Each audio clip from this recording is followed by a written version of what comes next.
안녕하세요. 미스터 세신입니다. 예, 오늘은 코로나 바이러스로 인한 부산 목욕탕들의 실질적인 상황을 말씀드려 보려고 하는데요. 저뿐만 아니라 다른 세신사분들 그리고 현재 목욕탕 관련돼서 일하시는 분들을 모두 포함해서 제가 이제 포괄적인 정보를 말씀해 드리겠습니다. 일단 우선적으로 코로나 바이러스가 시작했을 때 그리고 한 달 전쯤 그리고 현재로 이게 나뉘어서 말씀드리겠습니다. 다들 아시다시피 부산에서는 확진자가 그렇게 많이 나오진 않았었어요. 그래서 별 다른 이상 없이 계속 운영하셨던 것 같은데 이제 시간이 좀 지나고 대구에서 이제 확진자가 많이 나오다 보니까 이제 가까운 이제 부산에까지 타격을 주는 거더라고요. 아마 한 달 전쯤인가 좀 잘 나가던 목욕탕이었어요. 그 목욕탕에서는 원래 항상 이제 여탕을 기준으로 봤을 때 키가 없었거든요.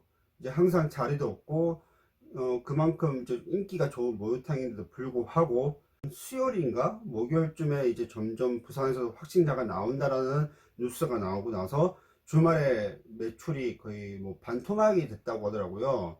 완전히 반토막은 아닐지언정 거의 뭐 예를 들어서 100만 원 정도의 수입이 된다고 하면은 한 10만 원, 60만 원 정도 나왔다라고 그때 사장님하고 대화를 했었거든요. 이런 대화는 정말로 친해야만 가능하고 그 사장님도 어느 정도 오픈된 마인드여야만이 이렇게 솔직히 말씀해 주시는데 이렇게 잘 되는 모의선도 타격을 받는 거구나 라고 생각하면서 그냥 저는 저 일대로 열심히 하고 이제 그때 갔었죠. 그리고 이제 며칠 좀 더 도와달라고 하셔서 도와줬는데 정말 손님이 확 끊겨버리는 거예요. 그래서 일단은 약속을 했으니까 일단은 뭐 하루 이틀 정도는 더 해드리고 나왔지만 얼마 전에 제가 다시 또 통화를 하니까 거의 손님이 없다고 하시더라고요. 그래서 왜 이렇게 손님이 없습니까? 그러니까 점점 확진자가 늘어나서 이제 목욕탕에 씻으러 오시는 것 자체를 좀 위험하다라고 느끼시는 것 같더라고요. 당연히 저 같아도 저도 일반적인 시민의 입장으로서 뭐 확진자가 내 주위에 있으면 당연히 안 나가겠지만 부산에 확진자가 있다고 하고 그리고 확진자가 늘어난다고 말만 들어도 저도 솔직히 겁이 날 것 같긴 합니다. 그래서 그 타격이 정말 목욕탕을 좋아하시는 분들에 한해서도 이제 그거를 좀 자제하게끔 만드는 거더라고요. 그래서 제가 볼 때는 처음에 코로나 바이러스가 시작했던 1월달 그리고 2월달 그리고 3월달 현재로 봤을 때는 전체적으로 이제 목욕탕의 손님이 너무 많이 줄었습니다. 너무 많이 줄고 지금은 거의 운영을 안 하는 곳도 상당히 많더라고요. 코로나 바이러스 확진자가 나올 것 같다는 우려 때문에라도 이제 목욕탕 운영을 강제적으로 좀 안 하는 것 같습니다. 혼자서 운영하시는 분도 조그맣게 계시고 이제 기업체처럼 이제 크게 운영하시는 곳도 계시는데 제가 볼 때는 조그마한 목욕탕들은 아직까지 하는 곳이 좀 많은 것 같습니다.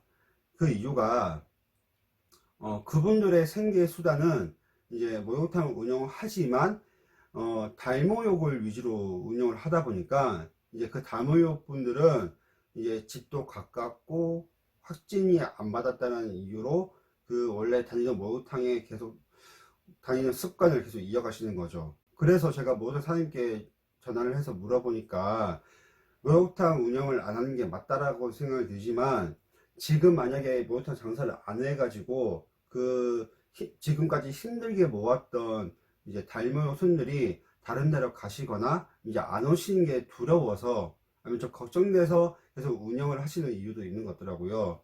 사실 지금 만약에 목욕탕 운영하신다 하더라도 관리세 부분이라든지 뭐 전기세 뭐 사장님의 노고 이런 게 그냥 투입이 막 되는 거겠죠.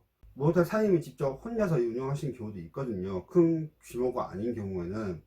근데 그분이랑 통화하다 보면은 나중을 생각해서 지금은 문을 닫을 수도 없다. 지금은 생계를 유지해야 된다라는 이유로 그래서 오픈을 하신다 하더라고요. 근데 저는 그 말도 일리가 있는 것 같습니다.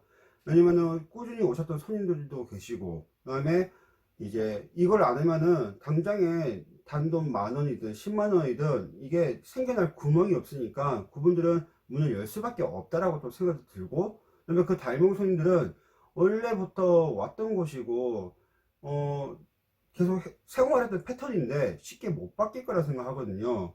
그래서 집에서 목욕하는 거랑 또 목욕탕 가서 또 따뜻한 물로 그 탕에 물 받아 놓고 하는 거랑 또 차이가 되게 크기 때문에 그분들도 쉽게 못 바뀌는 이제 부분이어서, 그래서 목욕탕을 운영하신다고 하고, 그다음에 기업체 같은 경우는 좀 다르게 봐야 되는 게, 기업체들은 대부분 이제 일하신 분들을 그 목욕탕에 이제 상주시켜 놓으시고 대부분 한 번씩 관리만 하러 나오세요.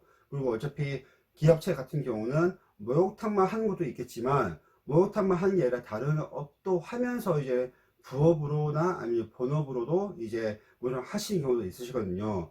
그러면 그분들은 왜 일을 그만두시냐라고 생각해 보면은 두 가지 유형이 있는 것 같습니다.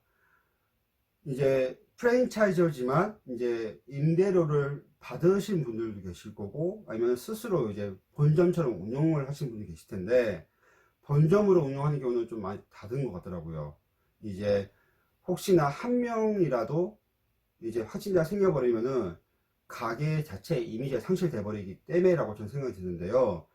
예를 들면 목욕탕 같은 경우는 아무리 못와도 하루에 한 400명, 500명은 옵니다. 그렇기 때문에 기업체에서는 투자할 가치가 있고 목욕탕 운영해도 된다는 생각이기 때문에 이제 400명, 500명 이상이 올 것 같은 목욕탕 위치를 잡아서 운영을 하지만, 만약에 그중 한 명만이라도 확진자 나온다 그러면은 매출도 매출이지만 이 타격이 어마어마하고, 그 타격이 다른 이제 매점에게까지도 이어지기 때문에, 그래서 이제 혹시나 모를 상황을 대비해서 미리 이제 일을 그만 이제 좀 잠시 쉰다고 생각하지만, 그 회사에서 또 운영하는 다른 지점들 같은 경우는 이제 임대료를 받아 먹겠죠.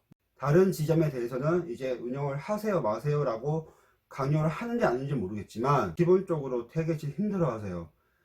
손님이 없는데 이 월세를 어떻게 맞춰줘야 되는지에 대한 고민이 엄청 크시겠죠. 기업체냐 아니면 일반인이 혼자 운영하는 목욕탕이냐에 따라서 운영을 하냐 안 하냐의 판단이 좀 갈리는 것 같습니다. 목욕탕 관련돼서 일하신 모든 분들이 이 어려운 시기를 같이 잘 극복하시면서 꼭 이겨내시길 바라보겠습니다. 그럼 오늘의 영상은 여기까지며 다음에 또 좋은 영상으로 찾아뵙겠습니다.